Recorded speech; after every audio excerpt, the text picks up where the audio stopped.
வணக்கம் வணக்கம் நண்பர்களே, நான் உங்கள் அரேஸ் ரோபி. இன்றைக்கி நம்ம பார்க்கக்கூடிய டாபிக் பார்த்தீங்கன்னா, கலியுகத்தை பற்றி ஒரு 4 பேர் பாண்டவர்களில் 4 பேர் என்ன பார்த்தாங்க அப்படின்றது இதுக்கு முன்னாடி பல காணொளிகளில் நானே அதை பற்றி பேசியிருக்கேன்.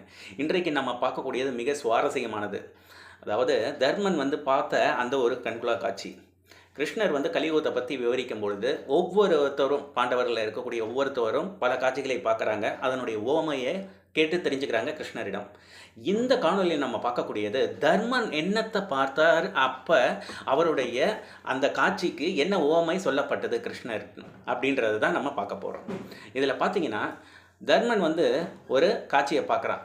அங்கே ஒரு யானை 2 தும்பிக்கைகள் கொண்டு இருக்கிறது. ஒரே ஆச்சரியம், இப்படி ஒரு யானை இருக்குதா அப்படின்னு.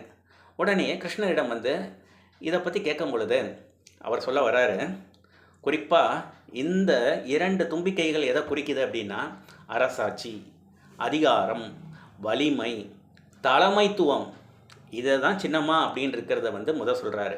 அடுத்து கலியுகத்தில் அரசர்கள் எப்படி இருப்பார்கள் அப்படின்னு சொல்லும் பொழுது இதை ஷார்ட்டாக சொல்லிடுறாங்களேன்.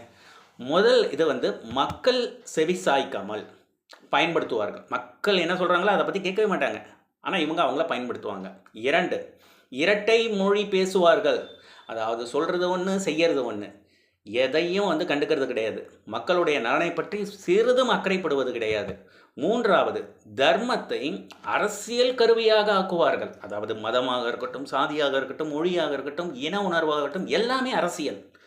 4வது, உண்மையை விட பிரச்சாரம் முக்கியமாகும்.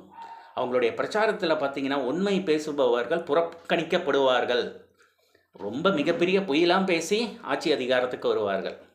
செய்ய முடியாதவற்றை எல்லாம் உறுதிமொழியாக கொடுப்பார்கள். 5வது, ஊழல் சாதாரணமாகிவிடும்.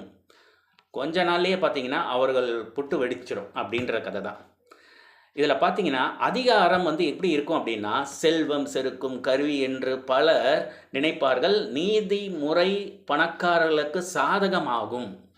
கடைசியாக இருக்கிறதாங்க ரொம்ப முக்கியம். என்னன்னு பார்த்தீங்கன்னா, நல்லவர்கள் பயப்படுவார்கள். எப்படி அப்படின்னு கேட்குறீங்களா? நேர்மையானவர்கள் அரசியலிருந்து விலகுவார்கள். 2வதாக, கூச்சலிடுபவர்கள் தலைவர்களாக உயர்த்தப்படுவார்கள். இதில் கடைசியாக கிருஷ்ணர் சொல்லக்கூடிய ஆழமான எச்சரிக்கை என்ன அப்படின்னு பார்த்தீங்கன்னா, மக்களே விழிப்புணர்வுடன் இருக்க வேண்டும். தலைவர்களை கண்மூடித்தனமாக வழிபடக்கூடாது. கேள்வி கேட்க வேண்டும். தர்மத்தை நிலைநாட்ட வேண்டும். அதனை நிலைநாட்டுவதற்காக வருபவர்களை அங்கீகரிக்க வேண்டும். இறுதியாக ஒன்றே ஒன்று தான். என்னன்னா, இந்த 2 தும்பிக்கைகள் கொண்ட யானை என்ன சொல்ல வருது அப்படின்னா, இரட்டை முக அரசியல், போலி தர்மம், அதிகார ஆசை, மக்கள் மனநிலையை கட்டுப்படுத்தும் ஆட்சி, இவற்றின் சின்னம்தான் 2 தும்பிக்கைகள் கொண்ட யானை. அந்த சின்னம் இப்பொழுது இருக்கக்கூடிய ஒரு கட்சியின் சின்னமும் 2 யானை, 2 தும்பிக்கைகள். கொஞ்சம் யோசிச்சு பாருங்க.